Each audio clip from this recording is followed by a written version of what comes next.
네, 안녕하세요. 오늘은 푸시업이라는 동작에 대해서 한번 알아볼 건데요. 자, 우리가 기본적으로 이제 상체 근력의 이제 기초, 그러니까 기초 체력을 먼저 키울 때 많이들 뭐 푸시업을 이야기를 많이 하는데, 일단은 우리가 이제 푸시업 같은 경우는 맨몸 운동이잖아요.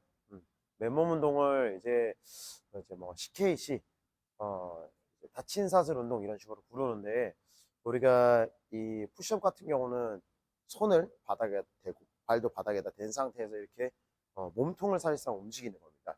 어, 손이 고정된 상태에서 몸이 움직이는 건데, 그랬을 때 장점들이 여러 가지가 있어요. 우리가 요거 외에도 덤벨이나 저런 바벨을 들고 벤치프레스 같은 것들을 하면은 무게가 내 팔에, 내 손목에 이제 실린다라는 그런 느낌들을 알아야 되는데, 그게 생각보다 쉽지가 않습니다. 근데 이런 맨몸 운동을 먼저 진행을 해주신다면은 여기에 대한 그런 압각, 그러니까 말 그대로 눌려지는 그런 느낌들, 무게가 내 팔을 타고 가슴 근육으로, 어깨 근육으로, 팔 근육으로 전달된다라는 그런 느낌들, 그리고 이런 감각적인 피드백들, 내 자세가 현재 어떠한지 그런 것들을 내가 눈으로 보지 않고도 느낄 수 있는 그런 능력들이 굉장히 많이 올라갑니다. 그래서 회원님들께서도 우리가 좋은 머신들이 너무나도 많지만 푸시업이라는 동작을 절대로 만만하게 보실 게 아니라 아무리 운동을 잘 하시는 분들이더라도 푸시업을 꼭 저는 연습을 해주시는 걸 추천을 드립니다. 그리고 푸시업 역시도 응용이 굉장히 많이 가능하거든요. 기본적인 푸시업이 있고 거기에다 이제 각도를 조절함에 따라서 또 달라지고, 거기에 점프 푸시업을 할 수도 있고요. 점프에 뭐 박수를 칠 수도 있는 거고, 그거에 따라서 속도, 그리고 이제 폭발적인 그런 뭐 모션들 전혀 달라지기 때문에 가슴 근육의 활성도라든가 아니면 견갑의 안정성 이런 것들이 전혀 달라지기 때문에 반드시 꼭 해보셨으면 좋겠습니다. 그래서 자, 일단은 푸시업을 두 가지를 보여드릴 건데요. 사실 뭐 둘 다 똑같은데 강도의 차이입니다. 음, 일단은 남자분들한테 좀 먼저 추천드릴 거는, 남성분들은 그래도 어느 정도, 여성분들 같은 경우는 이 가슴이 지방으로 되어 있잖아요. 남자분들과 다르게 지방으로 이루어져 있기 때문에, 지방이 많다라는 건 그만큼 근육이 비교적 덜 자리 잡았다는 거거든요. 그러면 당연히 남성분들보다 푸시업을 하기가 좀 어려운 조건일 수밖에 없겠죠. 그래서 맨바닥에서 푸시업 하는 게 굉장히 어려운 거고요. 어, 그런 분들은 당연히 강도 조절이 불가피하고, 남성분들 역시도 요새는 이제 뭐 체육 활동이나 이런 것들이 없기 때문에 이제 너무나도 바쁘잖아요, 사람들이. 그래서 활동이 부족하기 때문에 기초 근력이 부족한 만큼 강도 조절을 어느 정도 해주셔야 됩니다. 벤치에다가 손을 여기다 대시는 게 아니라 그냥 편하게 대신 상태에서, 자, 손은 너무 넓게 대지 마시고 그냥 어깨 넓이 정도 대주시면 됩니다. 이 상태에서 자, 다리를 뻗어 주시고, 자, 이때 우리가 내 체중에 의해서 이제 뭐 손목 같은 데가 이제 눌려진다라는 게 느껴질 건데요. 손바닥에 대한 느낌들. 근데 이때 무게에 의해서 단순히 짓눌리는 게 아니라 이 무게를 내가 견뎌내고 밀어내셔야 됩니다. 우리가 운동이라는 거는 무게를 내가 컨트롤하는 것이지 절대 짓눌리는 게 아닙니다. 자, 밀어준 상태에서 그대로 편하게 왔다 갔다. 이제 여기에서 점프 푸시업을 할 수도 있습니다. 내가 이게 강도가 좀 쉽다고 하면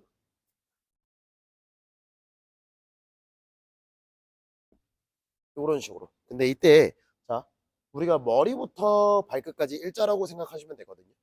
그러니까 엉덩이가 이렇게 내려가시거나 엉덩이가 너무 과도하게 이렇게 올라가시게 되면, 우리가 항상 제가 그러잖아요. 우리가 이제 기본적으로 이 몸통이 너무 과도하게 형태 변환이 되게 되면 코어 근육을 절대로 못 쓰는 건 아니에요.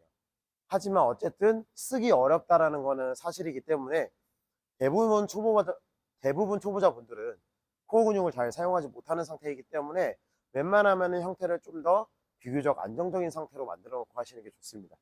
그래서 제가 모든 운동을 알려줄 때 초반에는 몸통의 형태를 고정시키고 손발을 움직여라 라는 큐잉을 드리는 거고요. 그 부분만 좀 잘 지켜도 운동이 어, 그래도 준수한 상태 정도는 충분히 도달할 수 있지 않나 싶습니다. 그래서 그 부분을 좀 유의해서 해주시고요. 방금 같은 경우는 조금 우리가 속도를 편하게 좀 빨리빨리 했는데 이번에는 천천히 하는 걸 좀 보여드릴 거예요. 천천히 하는 거의 이유는 우리가 조금 빨리 했을 때는 대흉근의 이제 강한 활성도를 위한 건데 천천히 하는 것 같은 경우는 이 날개뼈 견갑을 흉곽에다가 잘 붙여놓고 견갑을 흉곽에다 잘 붙여놓으신 상태에서 그 부분을 조절하면서 하기 위함이에요. 잘 밀어놓고 천천히 쭉 다시 잘 밀어놓은 상태에서 그대로 내려가기. 쭉 밀어내고 다시 자 밀어주는 힘을 주면서 내려가야 돼요. 쭉. 자 우리가 내려갈 때 내려가야지 하고 이렇게 내려가 버리면은 가슴 근육의 힘으로 내려가는 게 아니라 내가 말 그대로 그냥 떨어진 겁니다. 낙하하는 게 아니라 내가 말 그대로 가슴 근육으로 이걸 컨트롤 해줘야 돼요. 그러려면은 내려갈 때도 민다, 올라갈 때도 민다. 자 민다 민다 민다 민다 민다 밀어주고 있고 여기서 또 민다. 이런 느낌으로 가시면은 전혀 가슴 근육에 대한 느낌이 전혀 다르실 겁니다.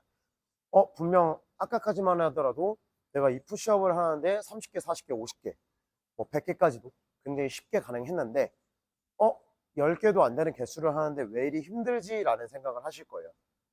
왜냐면은 온전하게 어깨뼈에 대한 안정성이라든가 그리고 가슴 근육에 대한 활성도, 고립 이런 부분들을 생각을 하면서 하는 거기 때문에 조금 더 복잡할 수는 있으나 운동의 퀄리티 역시도 조금 달라지실 겁니다. 그래서 이 방식도 그렇고 아까 보여드렸던 전자의 방식도 그렇고 둘 다 좋은 방법이니까 한번 해보시길 바랍니다.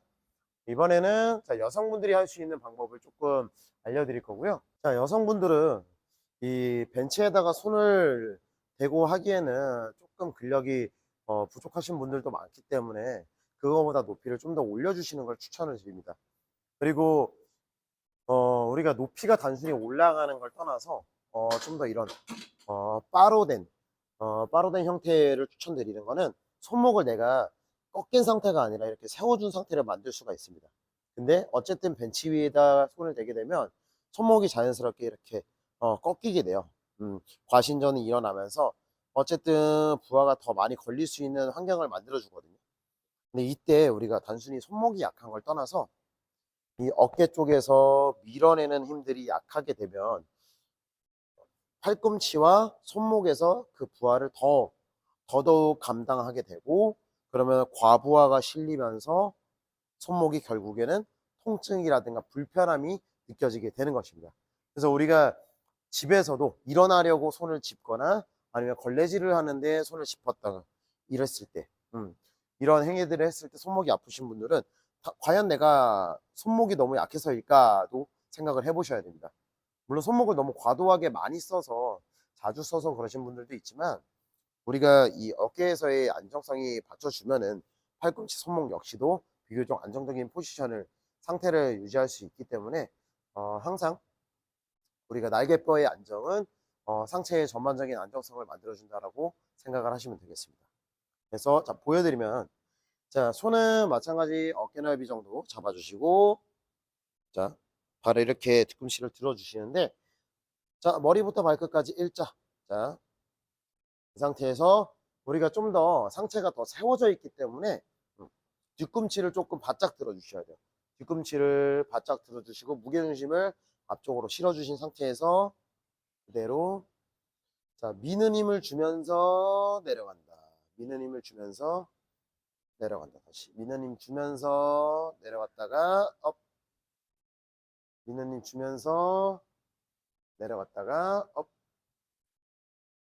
제가 지금 보면은 절대로 많이 내려가거나 그런 게 아니라 미는 힘을 주면서 팔꿈치가 몸을 지나가지 않게 지나가기 전까지만 제가 가는 모습을 볼 수 있을 거예요. 왜 그러냐면 자 팔꿈치가 이 내 몸 앞쪽에 있을 때는 가슴 근육을 쓰기가 비교적 쉽지만 넘어가는 순간 가슴 근육의 신장, 가슴 근육이 늘어나면서 여기를 쓰기 조금 어려울 수 있어요. 그리고 반대로 등 근육이 조금 많이 써집니다. 그리고 등 근육이 많이 써지는 부분도 있지만 날개뼈가 뒤로 접히면서 어깨 가슴이 펴지게 되고, 펴지는 수준에서 끝나는 것이 아니라 약간 내가 너무 과도하게 조여지면서 가슴이 과도하게 들리고 허리가 과도하게 들리고 결국에는 몸통의 코어, 이 몸통 체간이 무너지게 되고, 그러면은 결국에는 내가 체간이 무너지면 항상 손발을 쓰기가 어렵다고 했죠. 그런 식으로 계속 악순환의 반복이 되는 겁니다. 그렇게 되면 당연히 몸통이 깨지고 어깨 안정성도 깨지고, 그럼 당연히 손목도 깨지겠죠.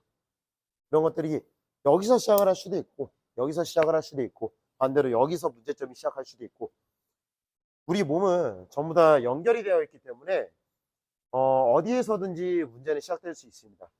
그래서 회원님이 항상 어떠한 문제에 도달을 했을 때, 문제 이제 닥쳤을 때, 문제가 닥쳤을 때 무조건적으로 어디가 문제야 라고 받아들이시기보다는 전체적으로 유기적인 그런 특징을 이해하시고 전체적인 부분에서 조금 해결을 하시려고 노력해 주시는 게 좋습니다. 그리고 해결이라는 단어보다는 음, 몸의 움직임을 조금 더 개선하고자 노력하시는 쪽으로 생각을 해 주시는 게 저는 좋다고 조금 시사하는 바입니다. 그래서 우리의 목적은 우리가 환자가 아니기 때문에 운동을 결국 잘하려고 하는 거고 건강하게 하려고 하는 거기 때문에, 뭔가 우리가 뭐 재활 운동을 하고 이런 게 아니잖아요. 음. 생각보다 헬스장에 오시는 분들의 경우는 통증이나 뭔가 불균형, 뭐 불편함 이런 것들은 일반적인 운동으로도 다 커버가 가능해요. 음. 물론 저도 여러 가지 교육을 다니면서 배운 것들이 있기는 하지만 저도 여러 가지를 써보고 하면서 느낀 것들은, 일반인은 그 일반인의 니즈, 일반인들의 목적에 맞춰서 운동을 알려드리는 것이 맞다고 생각을 합니다. 음. 그래서 운동을 재밌게 하려고 오신 분한테 재활 운동만 계속해서 시키는 것만큼 저는 지옥이 없다고 생각하거든요. 운동을 재밌게 하기 위해서는 내가 좋아하는 운동들을 하고 비교적 조금 싫은 운동이더라도 나의 결과가 맞는, 내가 생각한 방향성과 맞는 운동을 알려드려야 된다고 생각을 합니다. 그러면 오늘은 여기까지 하고요. 다음 시간에는 또 상체 운동, 가슴 운동인 덤벨 벤치프레스나 뭐 바벨 벤치프레스로 한번 돌아보도록 하겠습니다.